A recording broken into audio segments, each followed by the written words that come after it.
Welcome back ulit mga boss.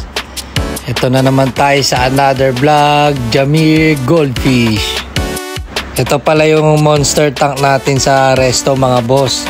Yan o, sarap pagmasdan yan habang humigop kayo ng ramen or nakain kayo ng sushi. Ang topic natin ngayon mga boss, may nag-comment sa last vlog natin kung paano magkaroon ng algae grass sa fish tank natin. Kaya explain natin ngayon mga bossing kung ano yung benefits ng algae at saka kung paano magpa-algae grass. Ito ayos oh, black yung body tapos orange head. Nabili na yan kagad mga boss, kaya sold out na yan. PM na lang kayo ulit at papakitaan ko kayo ng iba pa naming jubi.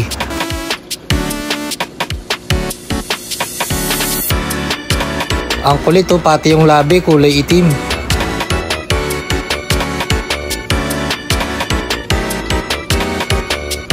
Madali lang naman magpa-algae grass bossing. Ayan, maganda yung bulb na yan, Sansi. Tapos yung ilaw na yan, full spectrum light yan, ang brand Ryu. Medyo mataba yung ilaw na yan at saka makapal. Kaya parang mainit na rin yan eh, parang nagiging heater na din siya, kaya active pa rin yung mga goldfish natin kahit indoor. Yung last vlog natin, malinis pa yung tank natin, wala pang algae. Ito wala pang 1 week, nagkaroon na ng brown algae at saka green algae. Dahil sa ilaw na yan, yung Ryu na yan, full spectrum light tapos naka-Sansi pa. Ayan yung Sansi mga boss sa Shopee. Yung green tsaka brown algae boss, kinakain din nila yan, source of food din nila yan.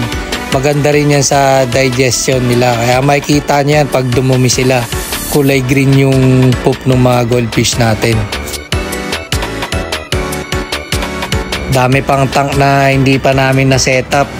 Plano namin talagang i-setup yan lahat para yung ibang maseselect namin na potential, dyan namin i-groom, mga tigli 5 piraso lang. Ito si Brother Louie, nag-aalaga na rin ng tarantula. Shoutout kay Macho Locsin, yan, maraming tarantula yan si Boss Macho Locsin. Pinapalakad niya sa tarub niya, pinapakita niya sa akin. Si Raulo talaga yun eh, si Tarub Macho Locsin. Ang algae din mga bossing, nag-absorb din yan ng ammonia, tsaka nagpapalinaw din ng tubig. Kaya mapapansin nyo pagka may algae, nagiging crystal clear din yung tank natin. Tapos kumakapal din yan mga bossing, yung mga algae na yan, kaya kailangan natin i-trim. Pag tinitrim ko yan, yung dulo nung hose, pagka sinasiphon, kinakaskas ko lang. Tapos may tutubo na naman ulit na bago. Madali lang mga bossing magpalumot ng tank. Ayan, ganyan lang, ilaw lang talaga. Pagka indoor, pagka outdoor yan, ako mabilis yan. Pero pag sa outdoor, madalas nagi-green water. Pagka hindi ganun kaganda yung filtration nyo, magi-green water yan, hindi nyo makikita yung goldfish nyo. Lalabo, tapos kulay green yung tubig ng tank. Kaya kailangan maganda yung filtration nyo para maging crystal clear, tapos mag-mature yung algae nyo. Pagka kumapit na yung algae sa fish tank nyo at makikita nyo na parang halaman na yun, maganda na yun. Makukondisyon na yung fish tank nyo nun, pati yung mga goldfish nyo. Yun o, si Goku, nagsusuper saiyan o. Ito naman si Deadpool o. Ganda ng ulo, tapos kirin yung katawan. Ito naman si Toguro, talagang mawin. Ayan o, laki ng ulo niya eh. Nahihirapan na siyang lumangoy. Ganon din tong si Sailor Moon, malapad tapos mawin din. Kaya maganda talaga pagka na-breed natin to. 3 male lang gagamitin natin, tapos si Sailor Moon. Sana madami din siya mag-lay ng egg para sulit yung mga semilya ng mga male natin. Balik tayo sa algae, sa indoor setup. Yan lang mga boss, kailangan nyo lang ng full spectrum light tapos 24 hours nyong buksan. Yun lang, makirot lang sa kuryente, pero worth it naman pag napag-green algae niyan. Tuturo ko sa inyo mamaya kung paano mapa-green algae na buo yung fish tank. Ito, yung mga nanalo, nagsiship na tayo kanina ng mga free raffle natin. Congrats ulit sa mga nanalo, mga bossing. Maraming salamat sa walang sawang suporta, mga boss.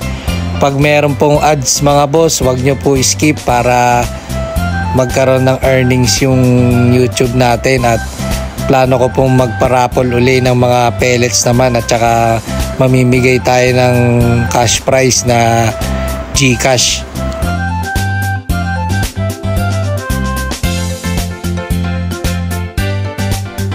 Nakakatuwa rin sa mga nanalo, mga boss. Ang gaganda rin ng feedback nila, kahit pet grade, mat grade yung mga giveaway natin, nagustuhan din nila. Ito na yung setup ko sa bahay, indoor setup tayo mga boss. Makikita nyo, green algae na kagad yung tank natin kasi yung ilaw ko nakabukas yan 24 hours. Ang gamit ko nga palang ilaw mga boss, Arrow Tika 10. Sa Shopee ko lang po binili yan. Hindi pa siya fully green carpet. Kaya tuturo ko sa inyo mga boss kung ano yung tinuro sa akin ni Boss MFL Goldfish, paano mapa green carpet tong fish tank natin. Nag-a-adjust pa ako sa indoor setup kasi sanay tayo sa outdoor grooming. Pag-aaralan ko ulit itong indoor setup, tapos pag naging okay yung grooming natin sa indoor, i-share ko din sa inyo mga boss yung experience ko kung paano ko sila grinom. Itong si Majin Buu biglang naging matamlay, tapos bumagsak yung dorsal niya. Talagang naninibago pa ako sa indoor setup. Kaya ngayon naghahagilap ako ng heater. Tatry natin i-heater to mga to, baka maging active sila. Paano ba naman kasi nilantakan yung tubig, si Majin Buu lang kumain lahat eh. Tapos 2 days na nakikita ko yung dumi niya, merong mga puti. Baka merong internal parasite to. Wag naman sana makarecover si Majin Buu. Itong si Goku Black parang mana sa tatay niya kay Goku. Kailangan lang natin itong mapa-belly drop. Ito naman si Majin Buu parang Ryukin, taas ng batok. Pero siya yung tingin ko magkukulay orange. Baka mag-fade yung mga black lining niya. May papasyalan pala tayo na fish keeper mga boss. Ito, magugulat kayo sa setup ng tank niya sa kanila.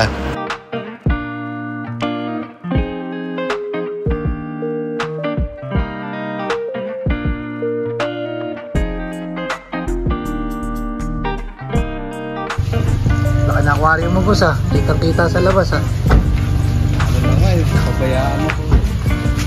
Grabe oh.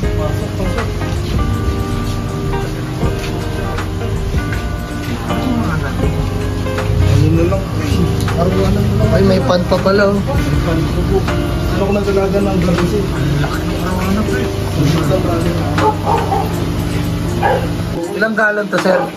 270. Laki din. Ano yun eh? 6 by 2 by 3.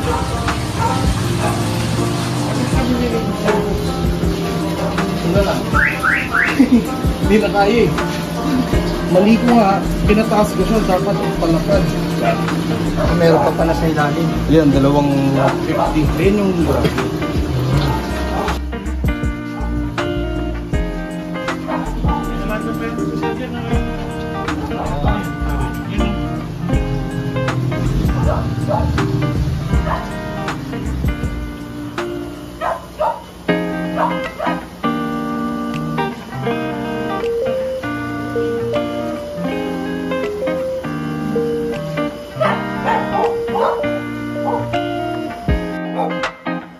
Nagbe-breed nga pala si Bossing ng mga beta, tapos nag-out din siya. Ang dami niya pa dun sa pond niya. Papakita ko mamaya yung FB ni Bossing. Para pag gusto nyo mag-avail ng mga beta na isda, PM nyo lang siya. Ganda ng aquascape oh.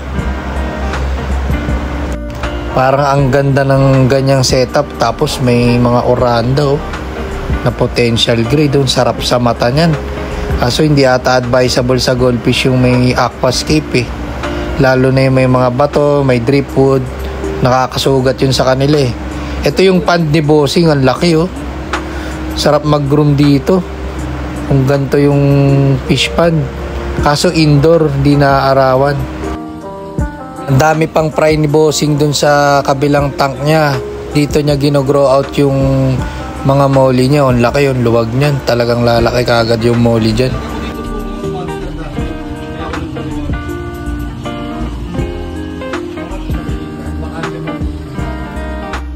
Kaya pala kami na pasadya dito dahil merong gurami na ititrade si Bossing. Ititrade sa goldfish namin. Kaya yan, dinayo namin si boss. Namamalengke lang ako niyan, tapos kausap ko si Matthew Locsin sa Messenger. Nag-video call kami. Narinig lang ako ni boss na nag-uusap kami tungkol sa isda. Tapos yan na, nakapag-usap na rin kami ni boss hanggang sa yan, nagkakwentuhan kami. Tapos nagkaalokan na ng trade sa goldfish. Kaya yan, napadayo kami kay sir. Ito yung ititrade ni Bossing. Ayan, albino na gurami oh. Ang laki niyan, hindi kinaya yung plastic na butas.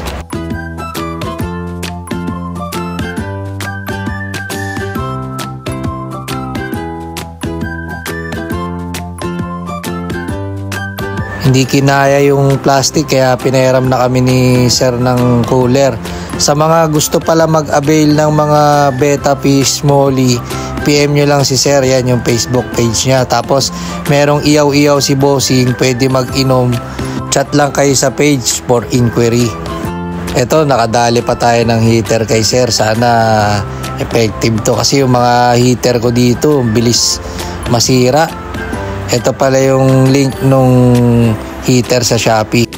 Ito pala mga Bossing, pag gusto nyong maging full green algae yung fish tank nyo, yung kumbaga magiging algae grass siya. Ayan, scrub nyo lang yung brown. Tapos yan, ipiga nyo rin sa loob kasi babagsak yun, magiging green yun mga boss. Ganun lang. Tapos hanggang sa maging full green na yung yung lumot nyo, yung algae grass nyo. Yung yellow sponge lang yung gagamitin nyo mga boss. Tapos wag nyong didiinan. Parang papagpagin nyo lang yung brown algae sa fish tank nyo. Tapos yun, magiging green na yan. Tapos ang ganda nyan, parang may damo yung aquarium nyo. Tapos kailangan nyo din ng magandang filtration tsaka aeration para mabilis yung progress ng pagtubo ng algae nyo. Search nyo lang sa Google at tsaka sa YouTube mga boss yung about sa algae dun, para makita nyo kung ano yung mga benefits nila sa isda. May napanood pa nga ako sa YouTube, merong factory sa ibang bansa para lang gumawa ng lumot. Gamot pala yan sa cancer, maraming benefits yan.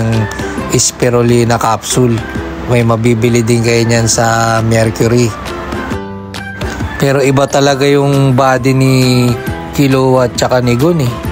Bilugan na kagad. Itong mga to medyo hindi ko pa magamay. Talagang maganda yung natututukan talaga ng araw.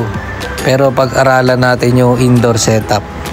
Ito, itong tank na to dati, indoor to, pero yung bubong niyan, tumatagos yung araw dyan. Pinabutasan ko yan, tas pinalitan ng fiberglass na bubong.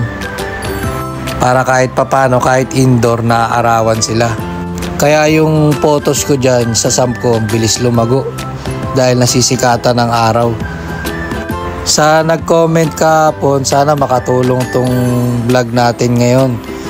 Pero maganda talaga outdoor setup. Wala ang gastos sa ilaw, wala ang gastos sa heater. Natural lang lahat.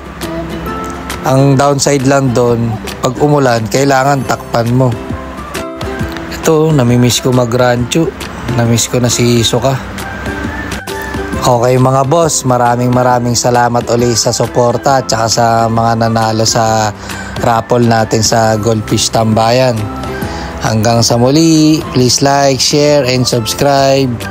And hit that notification bell to keep you updated. Jamir Goldfish is signing off and God bless.